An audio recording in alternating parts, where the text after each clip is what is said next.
Botani Betuna, welcome to the Sheds podcast where we are shedding light on issues affecting the citizens of this country. It's been quite a while since BMF had a female president. You are the first woman in a very long time. And one might want to ask, what took so long? Yeah, what took so long? I'm asking this because BMF advances the agenda of black professionals, and I'm sure females should be their passion. What took so long, Doctor? Because we are Black Management Forum, so it's about race first and foremost, I guess, at least for the longest time. How's that helping you, that experience, to fight, to champion the cause that you yourself experience, such as racism and other things? You know, how does that model you? And the struggles that we are fighting now, You need to learn how to fight battles. Oh, okay. You don't just come in and break down the door and all of that. You must find a way to win without showing that you have just won. In your presidency, what do you hope to achieve? I really hope to redefine the aspirations and wishes of black people. I don't believe that being included in white companies is the most we can aspire for. The Rata resigned. Yes. There is a minister of electricity. There's still a minister of enterprises. There's still a minister of energy. All these things revolve around electricity, energy, ESCOM. Is that the right recipe for us as a country to one day wake up and say we no longer have load shedding? Load shedding which contribute negatively to the businesses that must thrive, where there must be managers who are going to take the country forward.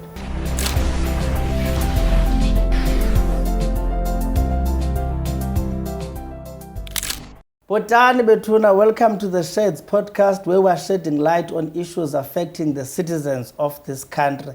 Molom VIlakazi. Molom VIlakazi. Are you alright? I'm good, VIlakazi. It's democracy, it's Freedom Day. Are you free? It's a Freedom Day and I feel free. You feel free, VIlakazi? Very much. Is there one specific thing that you are saying, I'm benefiting from the fruits of this freedom that our forefathers fought for? Is there one particular thing that we wake up every day and say we are free? In fact, I just thought about it, VIlakazi. That's a brilliant question. For the fact that we have this podcast, VIlakazi, on a Freedom Day, that's on its own.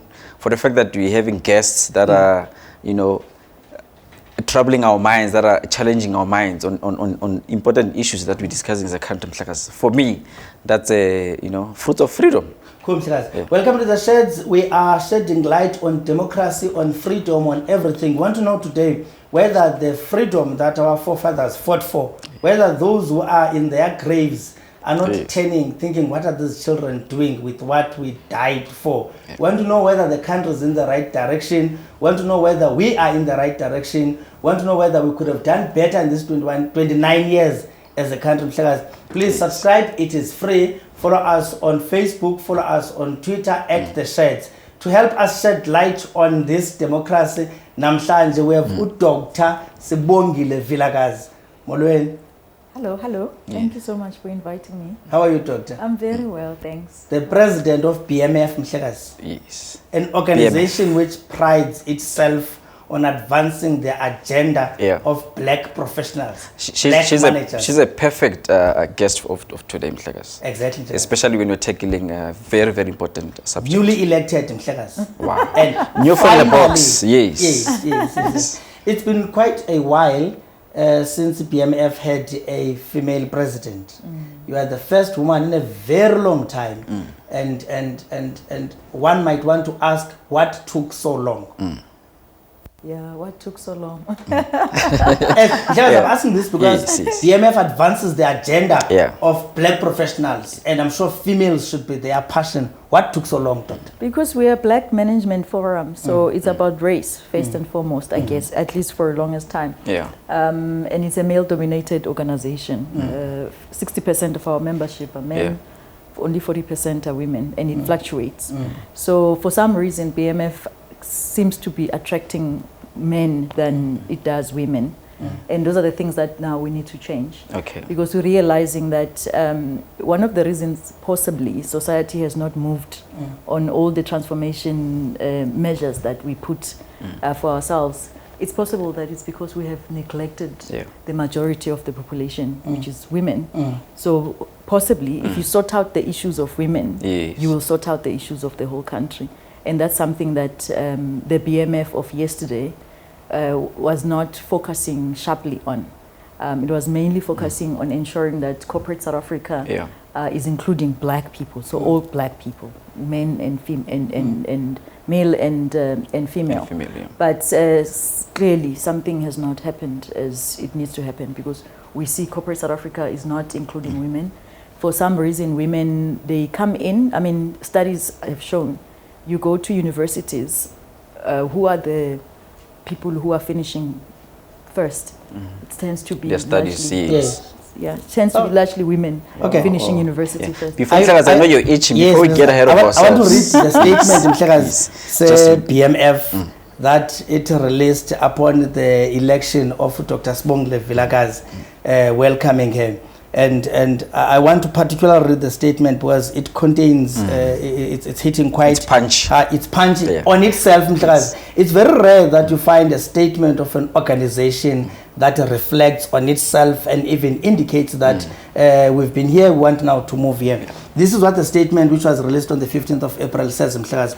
The Black Management Forum delivers the first female presidency, because her deputy is also a female. So president and deputy. In its 46 years of existence, Dr. Sibongile VIlakazi and Ms. Lily Mwabe have been elected president and deputy president, respectively. Then it says, quoting her, "This is a major milestone and huge achievement in the history of BMF," said the acting managing director, Ms. Xolile Kunene. It has been 14 years since BMF had a female president. However, it is the first time that the BMF delivers a female presidency, meaning a president who's a woman and a deputy. Then it goes on to say, the last female president of the BMF, Ms. Nolita Fakute, you know about him, was elected in 2003 and a male deputy.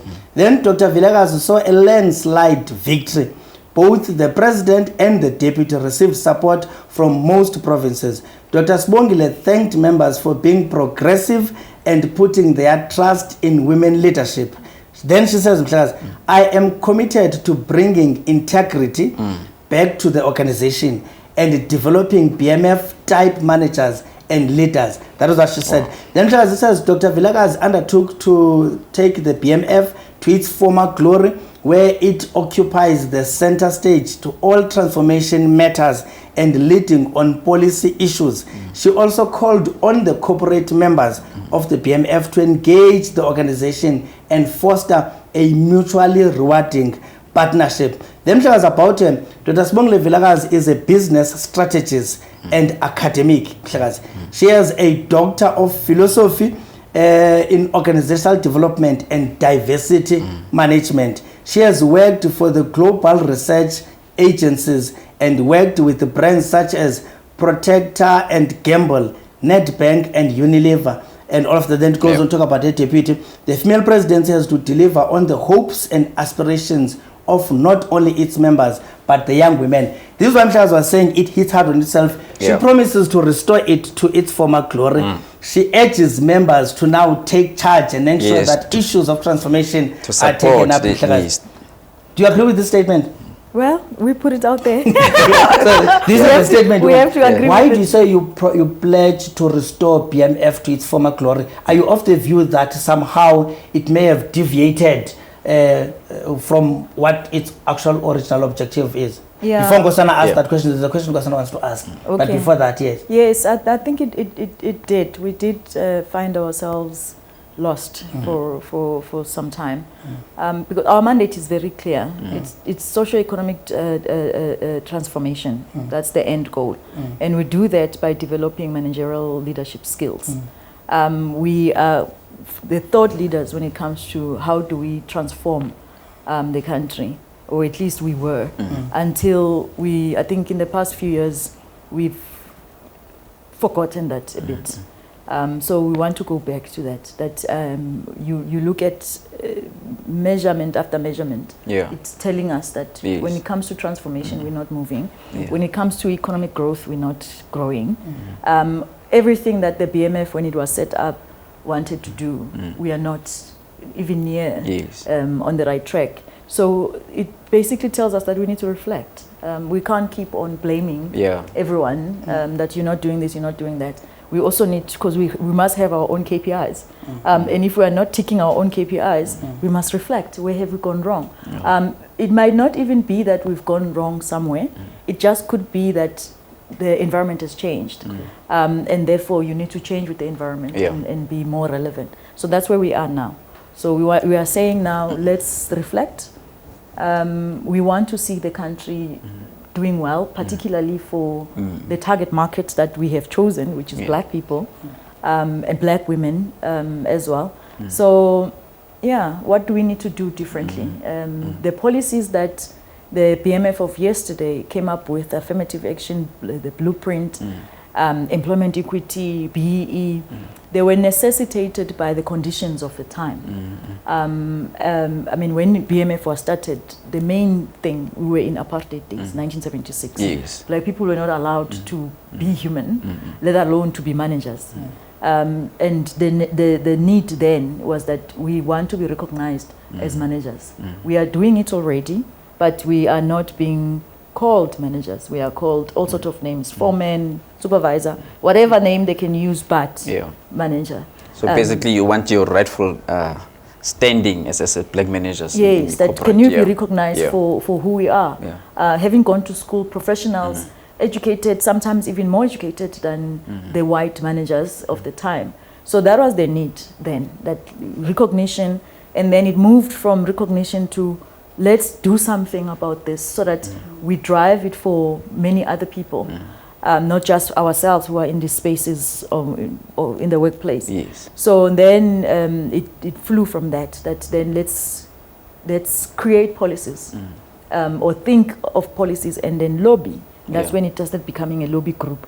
Lobby for the policies that we believe are relevant to advance the interest of black managers at the time. Okay. So it kept on changing, and then when we got freedom, now the government was in the black hands. So now it had to find itself to be relevant then. So that's when then policies like employment equity started flowing, growing, and then also the need to manage the economy. Because now we have the freedom that we fought for. Which we're celebrating today. So what does it mean? If we are not included economically, how do we then drive the economic inclusion? And that's when the likes of BE came. What is the challenge now? And that's the thing that all of us must now collaborate and say, what is it that we really want now? Do we still want to be included in the economy? Because by saying we want inclusion, we are admitting that it was right. So if you say include me, you're just saying everything is right, just I'm not included. You see. Before, Doctor, we come to your I don't know what it's your 1 year or 5 year plan to take the baton to fight the new wars to make sure that black people are included. Before we get to that serious stuff, Dr. VIlakazi still looks young. Yes, and I'm just interested to say, I mean, it's such a big position and big responsibility.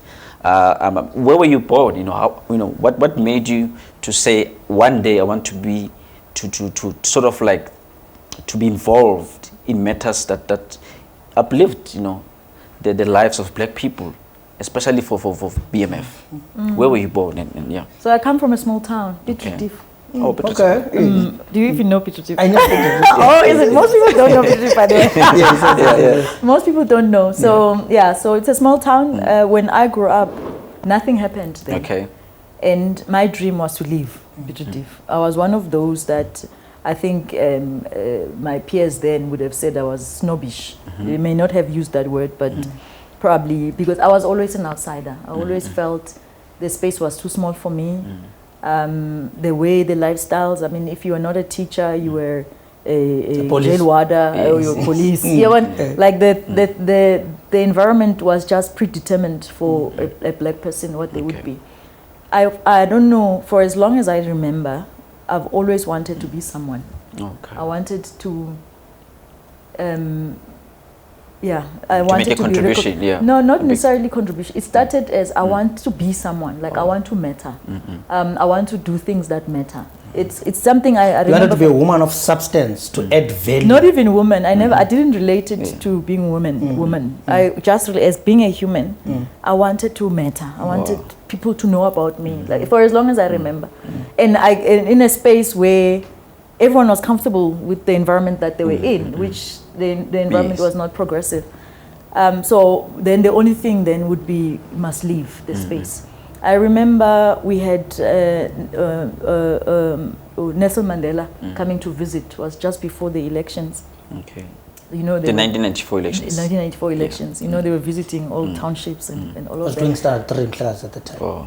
Yeah, I was probably also around. It's a long time I was standards. Yes, standards. Yes. Exactly. Yeah. So, and so we all obviously were like going to the stadium, and it was this exciting thing that Nelson Mandela had come to visit us.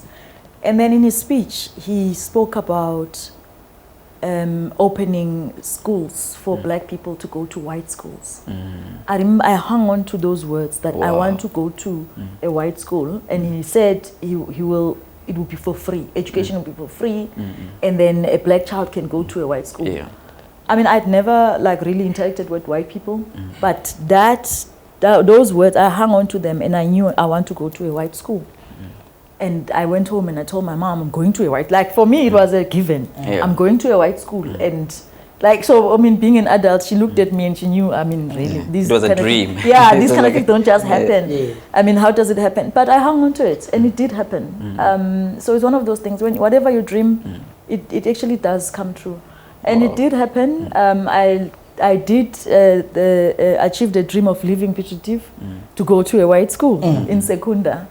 So yeah, I left Piet Retief, then started my high school in Secunda. Terrible experience. I came from a black school. You know, we even studied English in Zulu. So they teach you English in your mother tongue. Everything is in I walk to the door. I am walking to the door. I am coming back from the door. Exactly. So now you come into this white school, and at the time we were few black learners at the school. So I'm forced now to be in a sea of white people, and they have to sit next to me. I'm being taught by a white teacher. I cannot express myself. I come from a space where I was like the boffin. Every subject I was getting almost 100%. And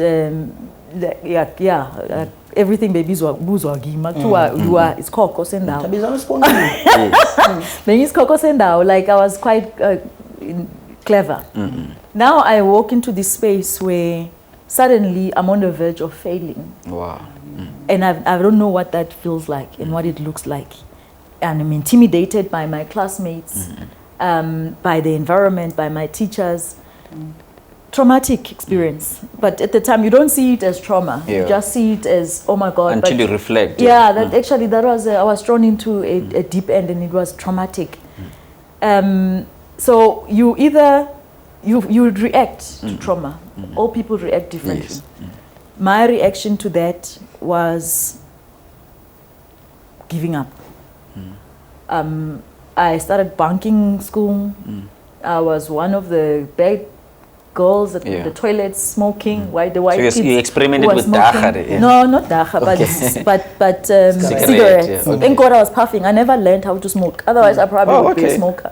Yeah, because white kids smoke. So, and then like I became that. The only thing that I think saved me was that for maths and accounting, I was one of the best students. So numbers are numbers. 80 and 90, for maths and accounting, and then everything else I was failing it. So I think that's the thing that saved me, because then teachers started paying attention that, but something is odd here, like, you know, and then they started supporting me, like giving me extra lessons and all of that. But also the support of my brother.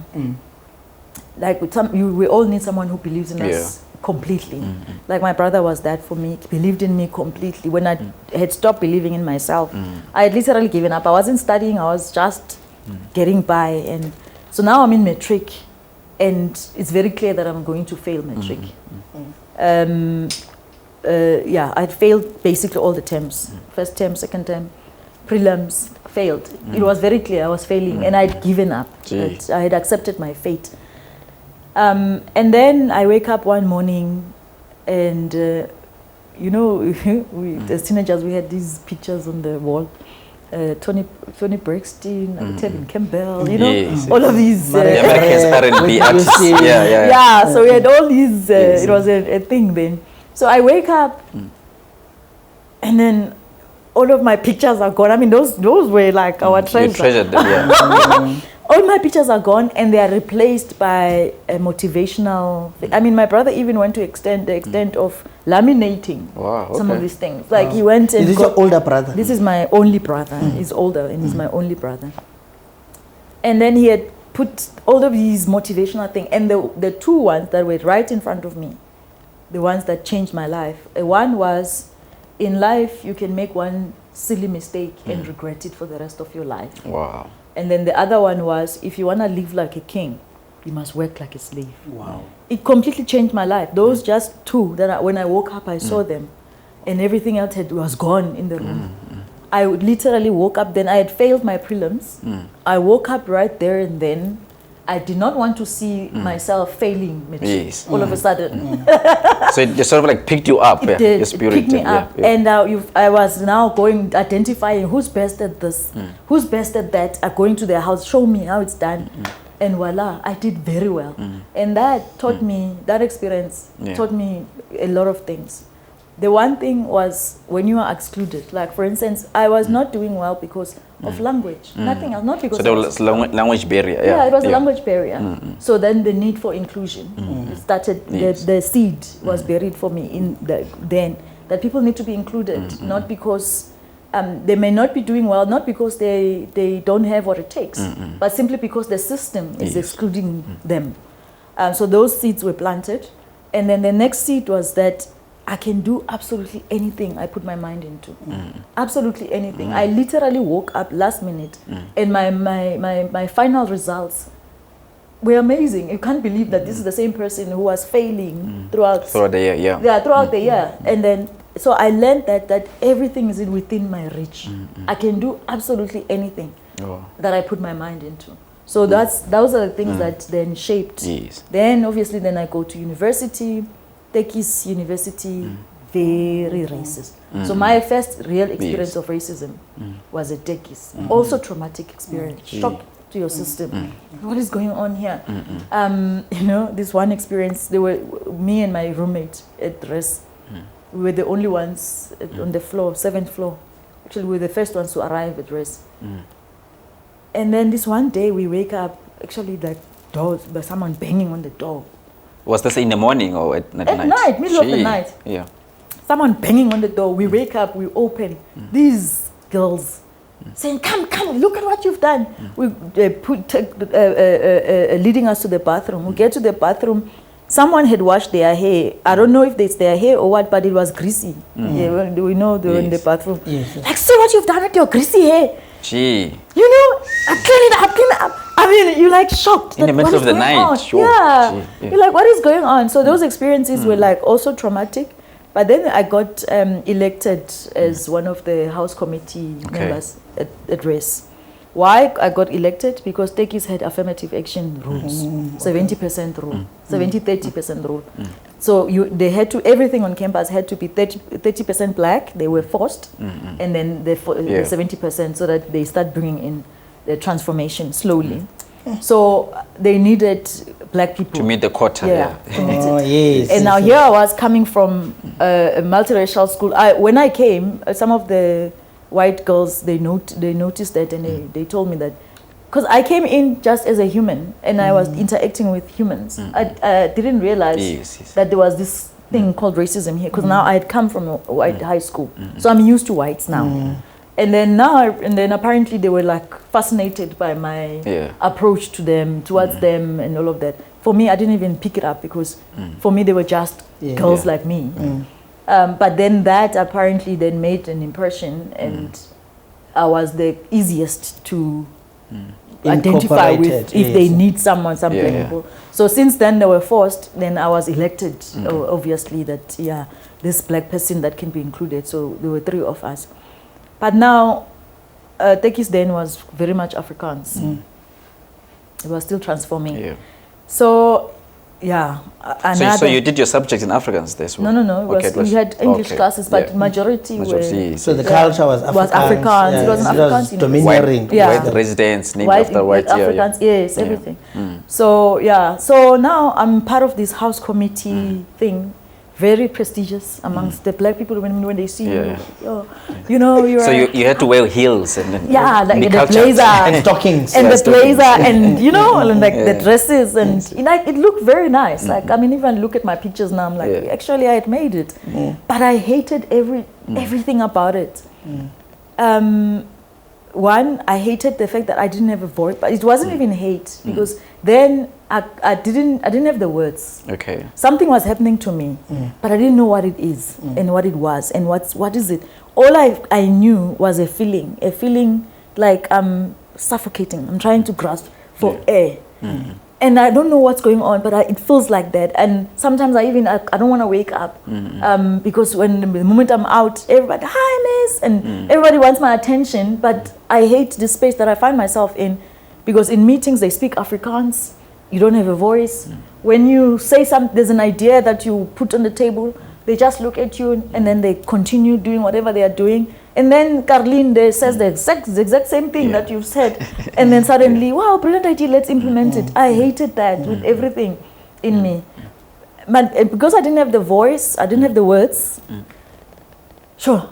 Yeah, no, it was difficult. And you know, when you listen to feel like, I think I'm dying. Like, I don't know if this is depression or what is it. So, and unfortunately, I was a psychology student, so I understood psychology things, and I knew I needed help. So I went to a student center. They had psychological assistance for students. So I went there, walk into a room. I tell the lady that I'm here. I don't even know why I'm here. Something is happening to me, but and you I can don't explain know it, what it is. And she's like, then she made me talk. What's happening? Like, what took me through whatever. But by the end of that conversation, she helped me have the words.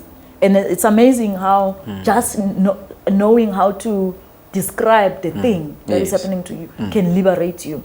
Because then by the end of that session, she said to me, you know, you are a strong character. You are a person with presence. You are a leader. You want ideas to be shared and to be known. Now you find yourself in a space where that is being suppressed. Your natural being is being suppressed. That's why you feel like you're grasping for air. You are suffocating. So that's why you feel like that. The environment that you are in is not right for you. So you need to find a way to make it work. Either you leave it, or you find something in that environment that will allow you to have the voice so that you're not suffocating. I mean, that was all I needed. I didn't even know. It's all I needed. Because now I knew what was happening to me, and I knew it was wrong. And I knew then I had to find a way to cope, because I'm not going to leave. Because I've been brought here because I'm black, so I represent black people. So then that will be my thing that I will use. I will sit here on behalf of black people, and I will not care what they do, as long as black people are represented and their voices is part of the discussion. So for me, then that was the thing. The gradual move, See why I'm here. What are your most memorable fights? I mean, if you lived your life as this person who wants to matter, as this person who wants to be visible, as umtu that can contribute to society, what are some of the most memorable fights early in your stage, if at all you had at some point to put up a fight, to put your foot down and bulldoze your way in? Because an environment like the one you've just narrated now does not just accept you and convert itself into what you are hoping for. So what are the struggles? And this is still back at school in your life, and would you then later live your life having to announce your presence, insist that Sibongile VIlakazi and I'm going to be noticed as well? Yeah. So the one beautiful thing that Tekis did in all of those challenges that we find ourselves in, it also assisted me to realize that you need to learn how to fight battles. Oh, okay. You don't just come in and break down the door and all of that. you must find a way to win without showing that you have just won. Your enemy sometimes must not see you coming. So you need to have an art of form. That's what techies taught me. One, I realized that when I was in groups, doing group work with other black people, I was guaranteed a 50%. All group work, your mark, that your highest mark you can get is 50%. So I quickly realized that okay, I'm not the type that is happy with the 50%, so I have to do something different. So I joined white groups. So I would be the only black person in a... Wow, okay, that's clever move. Yeah, so I learned how to fight intellectually, that I don't have to be physical. 50%. Yeah, I don't have to be physical, but you must outsmart your enemy. And I learned that at Tekis. So then I joined white groups.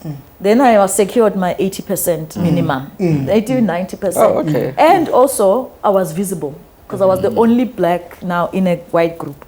And because I always liked to speak, so I would insist that I'm the one that will present. So everyone can do the work, and I'll be the one that will stand up and present, because I was comfortable and the others were not comfortable speaking. So I became visible. I was a recognizable person.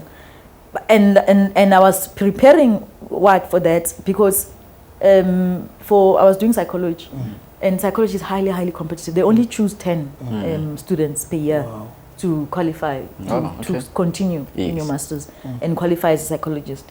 So I already knew that because of the 70-30% rule, I have to be one of the 3 because it's 10, so I have to be one of the 3. So how do I do that? I must be remembered. Lecturers must know who I am, and they must know my work, and I must get the marks that are required. And therefore, working with white groups basically guarantees that. So, and then I also applied to work at the department as a teaching assistant. Even that makes you visible. So you learn. I learned how to. You must think. You mustn't complain. And I think that's why even my presidency, you will see, it will not be about complaining, but outsmarting. You must think. Like there's always a way out. So you find the door and use it. Without, we don't have to shout. So when the going gets tough, the tough get going. Yes, in fact, I was about to ask that, having that experience from your childhood and going to techies and experiencing racism, and fast forward to you being in a boardroom as well, and now you're sitting here as the president of Black Management Forum. How's that helping you, that experience, to fight, to champion the cause that you yourself experienced, such as racism and other things? You know, how does that model you and the struggles that we are fighting now? What, you know? Yeah, no, I mean, I guess everything then shapes, because then I started working. When I finished, techies life was over. Yes. And then suddenly the world opened, and I realized that, for instance, for internship, suddenly being black was like the thing that every white company wanted. When I finished, went to do I had all the internships that were given, because the school, I mean, the university invited companies to come in, and then you apply. We all applied. I got accepted on all of. I had to choose. Wow. Suddenly, something that was new to me. And then the white colleagues, especially the white males, suddenly they struggled to find an internship. So the world is now different. Now, fine, I choose. Then I went to Human Sciences Research Council, did my internship there. Fortunately, there I met a mentor who completely bought into me and Jay just by looking at me and exposed me to experiences that I'm still grateful to her to this day, because she instilled confidence. I mean, she allowed me to go to conferences, and allowed me to do my own write-up. And I remember this one big conference, education conference. She said to me, there was a topic. She said, please prepare for me for this topic. I prepared it, did everything, sent it to her to check. And she's like, oh, okay, interesting. And then on the day of the conference, she says, no, I'm not joining you. So you have to go and present this. So you had to see So it was my own paper. And it was my own paper. So she was preparing me for that. So I get there and I shine. And so it builds that confidence. So I leave HSRC now, because now I was like, I want business experience. I don't want this policy experience only. So now I open my wings. I get into a market research space, which is a business space. now racism again from scratch. But now, because I come in senior, I have a master's degree, I have this experience, so I'm already like, I'm not junior like all the black people, so I'm already one of the only ones. A better player. Yeah, but still you're not better. Those are things you learn, that we are all the same. Yeah, we are all the same. I suppose the difference is that you're no longer an intern now. You're not a junior employee. Yes, you are senior. So you are the only one in that at that level as a black person, and that comes with its own dynamics. Because I've always been conscious of the people below me, especially black struggles. I've always been conscious of that. So I wouldn't even accept the benefits that come with being at that position. Because I'm expected, I must be friends with the senior guys. So I would shock the white people who. So what are some of those benefits that you said? No, this was fine. I want to join the masses. Like the main one at the workplace. That which crew do you hang out with? Okay. I mean, if you hang out with the bosses, you hang out with the bosses because your position allows you to be. Instead, you are hanging out there with everyone else. So it disappoints them that what kind of an animal is this one we're dealing with? Because the tool of including only one of you is a divide and rule tactic that works. So if you enjoy those benefits, suddenly you think you are the better one amongst everyone else, then that's what they've used. I mean, to this point, the reason we're not transforming is that tool, that they allow you to earn 10 million and then you earn 2 million and then you start fighting him that why are you earning 10 million and I'm earning 2, and you keep fighting each other, and this thing is designed that way. Because you are the same. At the end of the day, we are treated so instead the same of trying to fight against the system, you fight each other. Yeah. And it's designed that way. I sense selflessness in you. I sense somebody who says, I want to be the champion of the voiceless, if there are those that are voiceless. I'm not going to use my exposure to better and finer sort of life structures. And I want to ask this question, because that to me is what politicians always say. Why are you choosing the black management forum route and not the political route? If at all you didn't, why are you not today? Why are we talking to you as a newly elected president of BMF, a doctor, and not as a minister, and not as a public figure? Was that a conscious thing to do? Because I want us to venture into your black management role, how you got into that, but just know, was it conscious that you, because you were clearly exposed into the last bite of racism, which on its own would sort of propel you into becoming a politician or venture into political space? Why not politics and this route? I actually don't know. Because everyone who knows me knows how much I love politics. Okay. So if I were to end up as a minister, for instance, it wouldn't be a surprise to people who know me. Because it's like I've always paid attention to what's happening. But I think it's because I'm a professional. I'm not a politician. Like I've studied. Oh, you're not a politician yet. yes. Maybe I don't know if I'll end up in politics one day. But if I do, it will really be in my own terms, not in the way politics have been designed and described. But I'm a professional, so it makes sense that I'm a thought leader, so it makes sense that I'll be affiliated with an organization. You can be an independent candidate now. Well, I don't know about that. So I haven't really thought about it. But I'm saying this because people who know me, they wouldn't find it to be a surprise. I mean, my previous role as chair of the Gauteng Growth and Development Agency, it was a no-brainer to some people who know me that, you found a way to get into government. Because it's my first role in government. I've always been in the corporate space. But clearly what is meant for you finds you somehow. So I don't know about that. But the reason I'm with BMF is because it's a thought leadership organization. It's about outsmarting your opponent. It's not about let's go and... Let's talk about that. When do you join BMF? And did you at the time have your sight set on the presidency, or you just wanted to be part of this organization that is shaping black managers? I just wanted to be part of it. So I got exposed to BMF University, obviously, as I'm going through these traumatic experiences. And then I started realizing that it's the reason I'm here is because of affirmative action. What is this affirmative action? How can we make it work better? My thesis, master's thesis was on experiences of affirmative action beneficiaries. Wow. Because now I want to know this concept. What does it mean? Where does it come from? Then in me researching, I discovered the affirmative action blueprint, which is designed by the BMF. So that's how then I get exposed to BMF. Okay. And then now I'm like aware of this thing called BMF. Then I switch on my TV and there, voila, Mr. Manyi as BMF president and listen to him. He's speaking about the issues that I'm affect going you. through. So and then I started watching this organization and what they do, the statements that they take out. Even in my thesis, I cited them quite a lot because I started watching and getting closer to the organization. Then I started working and then I start seeing them, like, you know, this prestigious organization, people wearing like me, like a professional, like they're like me. Like, so then I decided then to join. But I didn't participate. So I just joined, and then because I wanted to be part of this movement that I see.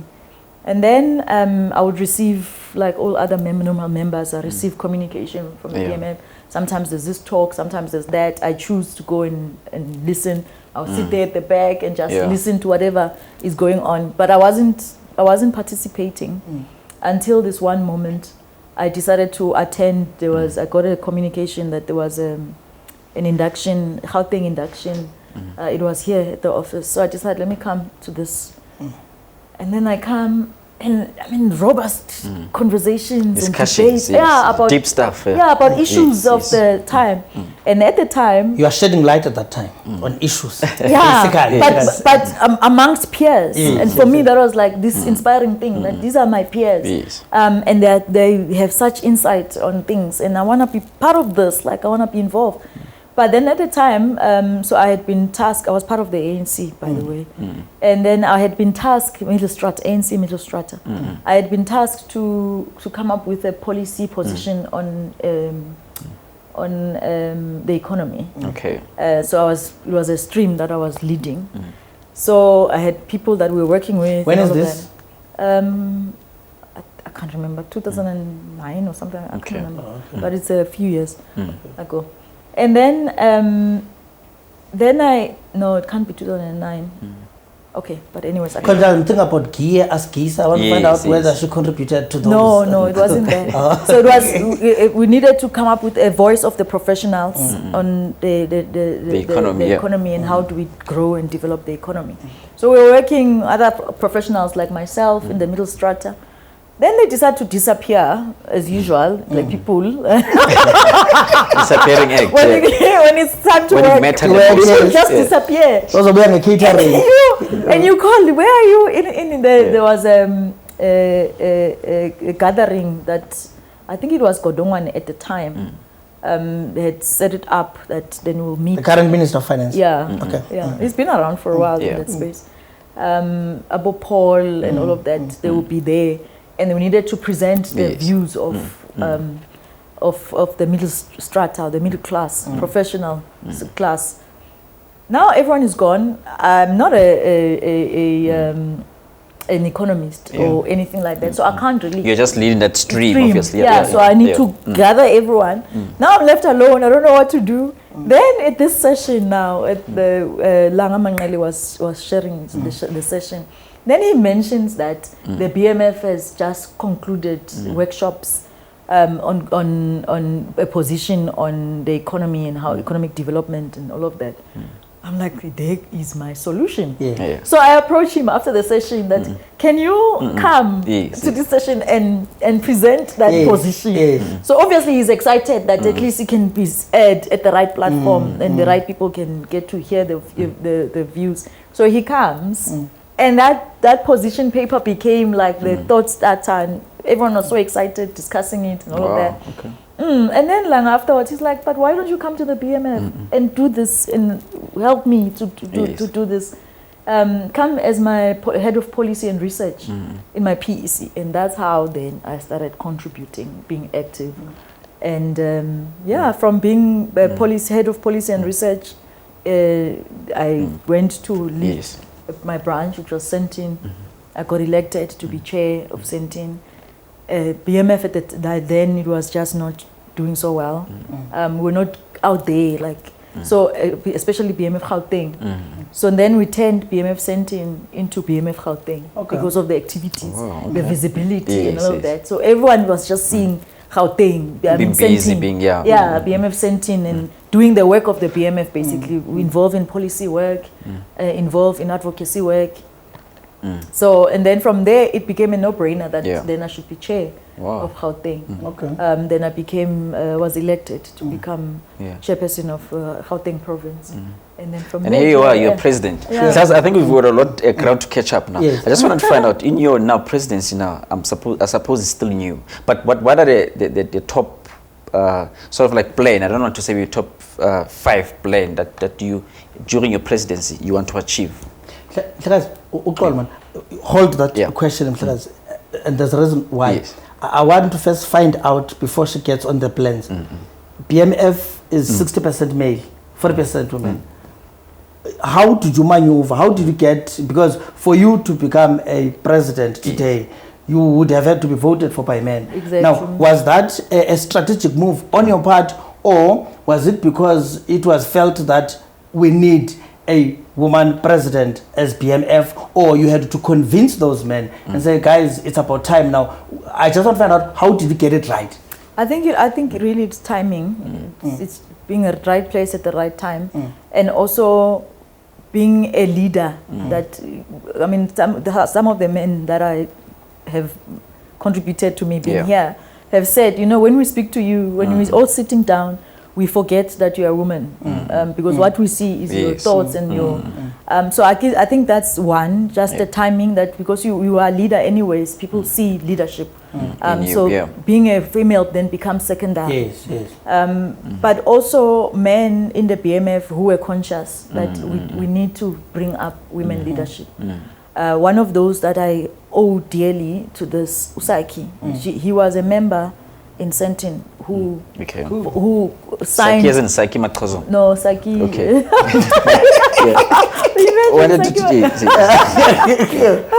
So he's the one who signed my nomination form. And after that, after I became the chairperson of Sentin, he became my deputy, protected me, like make sure that everything, I'm successful basically. So it has taken men who are progressive and who see that leadership must be leadership, and women must be just allowed to be themselves and lead in their way that they lead, including the men, the chairpersons from Limpopo, from Free State, who have really like campaigned and made sure that, I mean, for me to rise and emerge, men had to fight each other. They had to say, back off. This is not your time right now. Back off. So that's what it has taken. And I guess then it's also a lesson for our society as well, that we don't need to go out there and scream and say, bring women in, do this, do that. When nature suddenly, because men's nature is to protect. And that's what they've done for me to be here. Like they made sure that they protect and they do what comes natural to them. So, and when I guess when we allow that and leverage that, don't flow with the tide, don't swim against it. Let's do what comes natural to all of us. Okay, your question, Sorman. Then my question, in your presidency, what do you hope to achieve? I really hope to redefine the aspirations and wishes of black people. I don't believe that being included in white companies is the most we can aspire for. I think we deserve better than that, and we can dream bigger than that. And I think we need the courage to name it, that we want to control. We want to be the ones that go out there and invest in other countries, not the ones that are always waiting for someone to come and invest in us. Why can't we be the ones that go looking for markets, new markets, because we've done so well? And if anything, I really hope that I will enable black people to have the courage to dream and say, we want it. That thing that seems scary right now, that we are all barking at, include us. We can actually take control of it.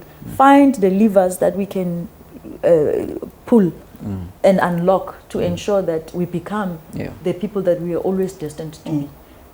On top. We deserve to be on top. Wow. Other than, I mean, we've I'll make an example of your predecessor, Andile Nomlala.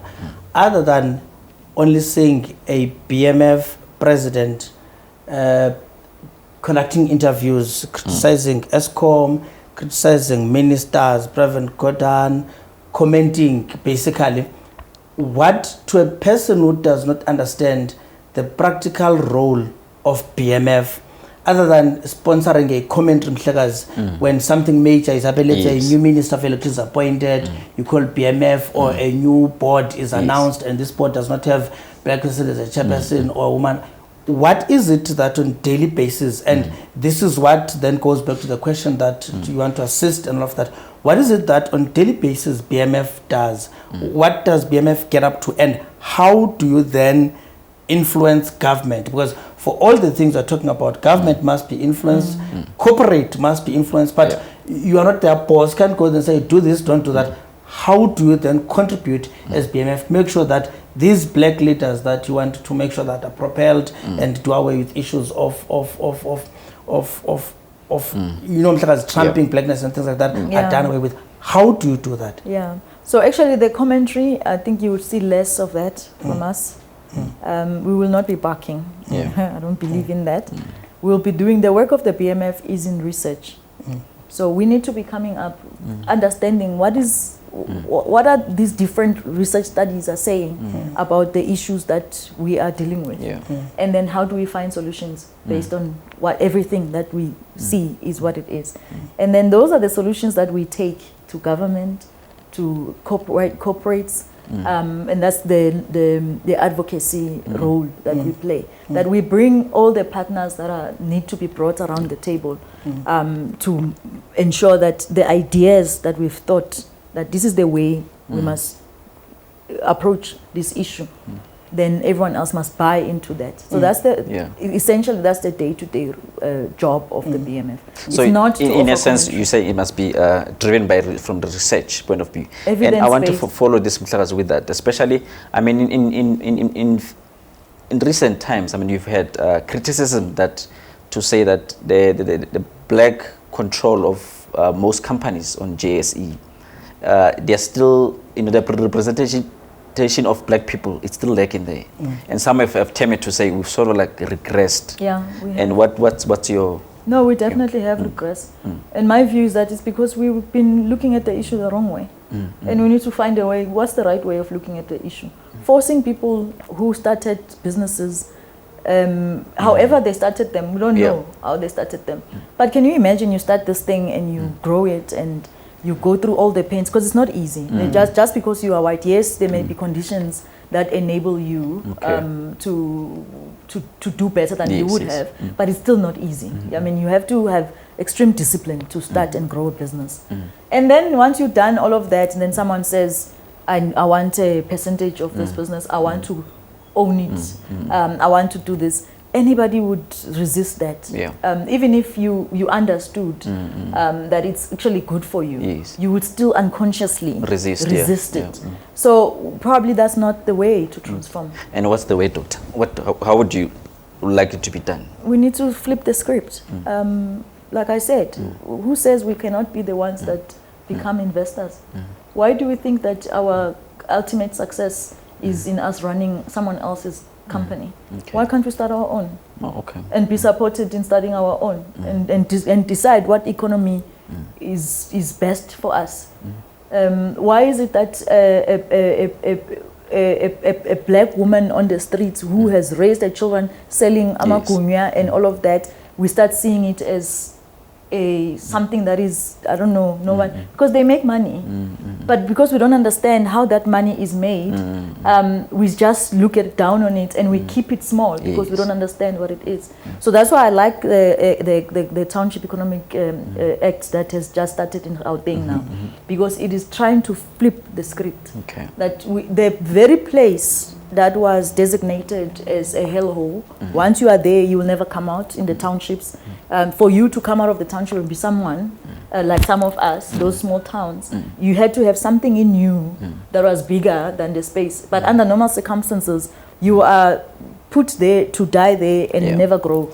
But flip it, that the act is saying, let's go back using the muscle of government to be able to go and develop. Businesses, go back there and close it out. Close the township and create an economy that is a township economy. Whatever works in the township, grow that and make sure you support it and you develop it instead of constantly wanting to leave and go to these companies that have already established and then you're trying to fit yourself in. Whatever you are doing right now that works. Yeah. How do we grow it?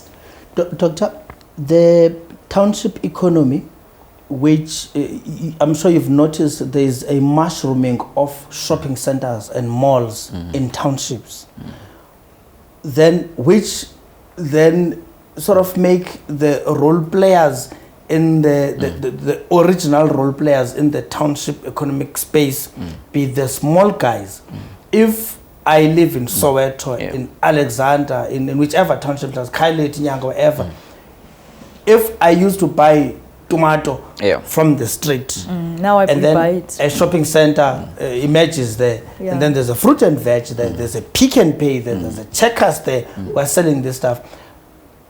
How will this be achieved? How will township economy thrive if there's an emergence of these malls? And would you then support the emergence of malls, which is then said it brings jobs, it brings that? No, because it's just a system. That's why I said earlier that when we drove being included in the system, we were basically saying the system is right. The only thing that is wrong with it is that it doesn't include me. So bring me in. But the system is not right. It doesn't. It needs to be flipped. So you can't just, because they're looking for markets, and the markets are in the township, so they move to the township. This is where people are the numbers. But then psychologically, when you start shifting how people should be, we need to see ourselves as the ones that develop plants in the township. So if you want to buy bread, we must start thinking, what are the ingredients that make bread? And how do I own each part of the ingredient? Just to follow up, Doctor, then how do the same people in townships, how do they compete against, I think Yanis already said it, against big malls, big retails, and against now the Abo My Friend, that's what they call them as well. The phenomenon of Abo My Friend there at the corner. And then the competition, where do they start? If one wants to but actually that's where the act comes in, because you need to create laws that enable, that enable government, because government ultimately becomes, as you said, becomes the light, whatever, the instigator. Otherwise, people cannot. The driving force. Otherwise people cannot do it. So you need laws then that allow for that. For instance, in the Act, Township Act, the one of the laws there, or one of the requirements that or proposals, is that government can buy to discourage Abo My Friend. So government can buy procure, it needs to procure from like a number of you. So it won't just procure from you alone. So it will force you to work together, because one of the because one of the reasons the Abo My Friend succeed is because of their bulk purchasing, buying power. So government is trying to now encourage, not force, but encourage black to come together, retailers, to come together and copy some of these ways that work. But over and above that, it is trying to discourage the thinking that all you are is a consumer. Yes. So we need to go back to that understanding that you too can manufacture, you too can create industries. So that's what the Act is trying to do. It's 29 years since scores of people in VIlakazi went out, and I'm sure the hope was that it will be better life, it will be better future, our lives will be in a more decent fashion. And would you say, as a country, obviously through our government, we're in the right path in these 29 years? Would you say the pace at which things pertaining to development, to business, to creating large corporations, would you say we're in the right track? Would you say the tempo at which things are happening now must be maintained, because it's going to take us to where the dream about freedom was about? I think we are completely on the wrong track. Because unfortunately, because we wanted to be like white people. We wanted to be included in their way of life. So we thought it would be easy. All you need to do is just include me and replace this and put me in. But there's action for you to get the results that you want. Yeah. It's not by coincidence. Yes. There are certain values that you must adopt, certain things that you must do, certain disciplines that you must be willing to abide by. Otherwise, you will never get there. So if you're thinking that values like honesty, values like raising children in the right way, being spiritually inclined, you think those things are by the way things, then we're not going anywhere. If you can watch the successful nations and watch what they do, and the disciplines that they tend to operate around, you realize this is the reason they are where they are. It's not by chance. So if we think that these things will come to us by chance, by demanding, by barking, like bring me in, once someone has built whatever, bring me in, why are you excluding me? It's never going to happen. So we need to realize that freedom means you are free to design change your own, your own life. No one is coming to save you. So you need to do the right things that will lead you to the results that you want. There is no way you can be a top athlete if you don't practice. It will never happen. No matter how talented you can think you are, no matter how much you can dream it, no matter how much you can demand someone to, it just will never happen. You need to practice, have the discipline of waking up, giving up certain things, and doing certain things. That's just how life works. So if you don't do that, and right now, unfortunately, our values are questionable. Everyone, I mean, you get someone, I have a puncher, and a guy comes and assists, and then, oh sister, so how much are you giving me? Like, really? Is this what we've become? That you can't help someone just because you can? So we're looking value as a country. We don't want to bring value as people, not just a country, as individuals, because it starts with us as individuals. That what am I adding? What value am I adding? Every day when I wake up, why am I here on this earth? What value am I adding? And then you get paid for the value you are adding. Not people want just to get paid for the sake, just because they woke up and they want to be paid for waking up. It's a problem. So, and it's something that we need real leaders who will not lie to us. And we need to start having these conversations amongst ourselves. Honest conversations. That guys, if we want to get this thing right, there are certain values we need to adopt. If you don't have those kind of values, there is no way you will ever be successful. Do you think our leaders are sincere? All the way from president to ministers to MCs, to oppositions. Do you think we have sincere leaders who stand there and say, we are going to arrest the situation, there will be free education, we will end starvation, we will create employment, businesses will thrive? Do you think that when a leader in this country stands out there and make these promises, trying to give hope to people who are becoming or have long become hopeless in this country, do you think there's sincerity in that? I doubt it. I mean, maybe people, because I don't know, I don't live with some of the people, so I can't conclude. But just watching, and also watching the systems that produce leaders and how we, it's not like necessarily the best people who emerge to be leaders. It's the people with the resources that are required. Everyone wants a quick thing. Everyone wants to be paid this and that. So if you have the resources to pay this and that, they will push you in and you'll get in, and we get surprised that why are we being led by people who despise us? I mean, these people, they literally hate us. They couldn't be bothered whether you are, I mean, with the resources that we've got in this country, if we had leaders who love us, we would have less poverty by now. But for some people, they couldn't be bothered. Whether you live in a shack, it doesn't, and it takes a special quality, so a special person who is that way inclined. Not everyone is like that. There are people who, they can't sleep at night when they see people suffer. It's just in them. I mean, we all know them, the people like that. So why are we not taking those people and make them our leaders? Because they will do it for free. You would never have to pay this person because they care that you have eaten, they care that you have gone to the right school, they care that you progress. Why are we not having systems that identify such people and push them instead of pushing those who are well-spoken, who can lie to us the most, who, once they have the power, and the signs are always there, that this one, once you give them the power, because if you have to buy it, why do you have to buy it if you want to do it for the right reasons? Anyone who wants to buy power definitely wants to do it for the wrong reasons. So why are you giving them that power? Why would you want to entrust your life to someone who will not care for you? Yeah. Because the Rita Yeah. resigned. Yes. There is a minister of electricity. There's still a minister of enterprises. There's still a minister of energy. All these things revolve around electricity, energy, ESCOM. Is that the right recipe for us as a country to one day wake up and say we no longer have load shedding? Load shedding which contribute negatively to the businesses that must thrive, where there must be managers who are going to take the country forward.